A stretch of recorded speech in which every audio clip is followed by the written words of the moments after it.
When I am in need of special motivation to leverage myself to greater accomplishment, I often turn to records in the Scriptures that seem to inspire me and seem to never grow old. Could I use one for you as an example tonight? The story of Joseph in Egypt.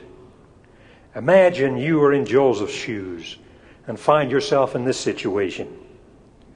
We read the remarkable story about this family that had the large number of boys. One of the sons, Joseph, was loved by his father more than his other brothers. To show his love to his son, the father made him a coat of many colors. And the Scripture records, and when his brethren saw that his father loved him more than all his brethren, they hated him and could not speak peaceably unto him. Now, Joseph didn't make matters any better. He used to have dreams. Can you imagine coming to the breakfast table and telling your brethren something like this? He said to his brothers, "Hear, I pray you, this dream I have dreamed.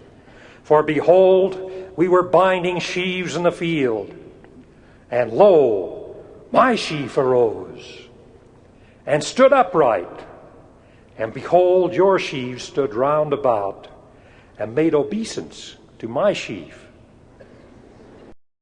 His brethren said unto him, "Shalt thou indeed reign over us? Or shalt thou indeed have dominion over us?" And they hated him yet even more because of his dream.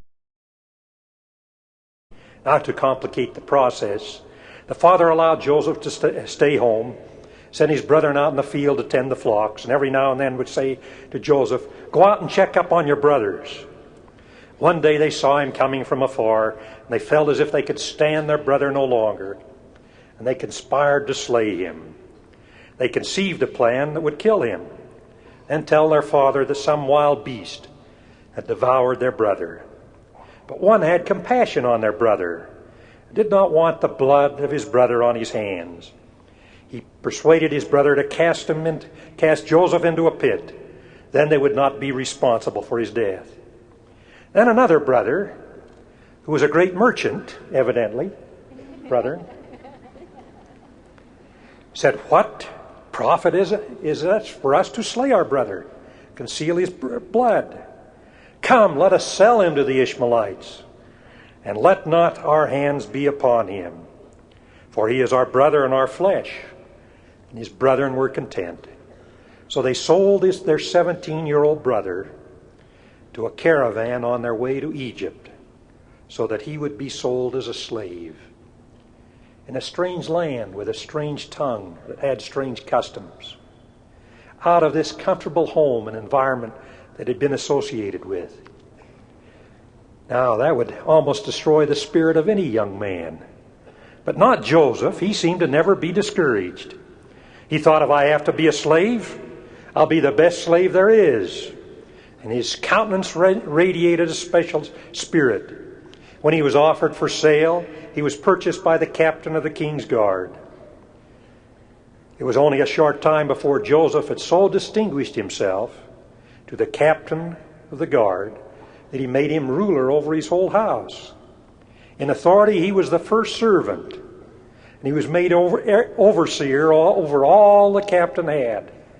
And the captain put his complete trust, his property, his income, in the hands of Joseph.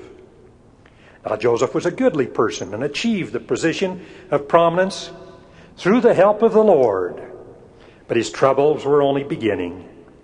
This handsome young man attracted the wife of the captain of the guard. One day when he was working alone in the house, she heard him, came in, put her hand on his garment. Joseph, being a righteous man, knew that this was no place for him, and he loosed himself from his garment and fled, left the wife holding Joseph's garment in her hand. Can you imagine what that would do to a woman? And the scriptures record, and he got him out. You see, he fled from temptation. He knew when he was in the wrong place. Now when her husband returned, she told a terrible story about Joseph And the captain was so angry, he had him cast into prison. Now, not only being separated from your family, being a slave in this strange land, he found himself this time in prison. I can just imagine what the prisons were like in Egypt in that day. They probably were not a very delightful place to spend time. But Joseph, again, not being easily discouraged, he set about to become the best prisoner in all the prison. And soon he gained favor in the sight of the keeper of the prison.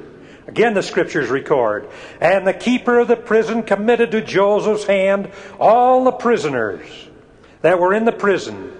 And whatsoever they did there, he was the doer of it. Now he was the chief prisoner in the prison. He tried to seize on every opportunity to advance his growth and development. Cast into the prison shortly after Joseph were two of the king's officers, the chief butler and chief baker. Joseph soon became acquainted with them. They both had dreams. Because Joseph was a righteous man, he interpreted their dreams. To one he said, "You will not get out of prison, but lose your life here."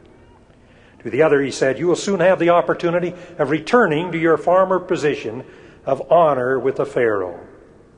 Then he said to the one who would be returned to the Pharaoh, to his former position, "Please remember me to the Pharaoh. I'm tired of this prison life.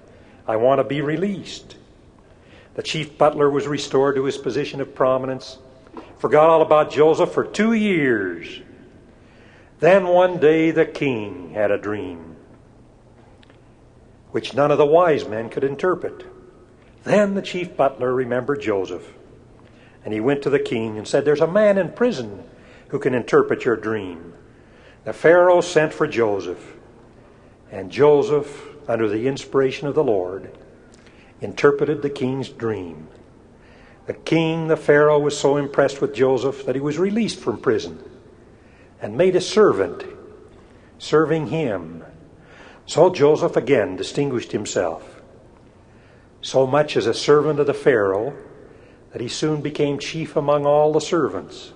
In fact, became second in all the land of Egypt, second only to the Pharaoh himself. He turned every situation he encountered in life into an opportunity for growth. Because of the service of Joseph rendered, the Pharaoh said unto the other servants, "Can we find such a one as this?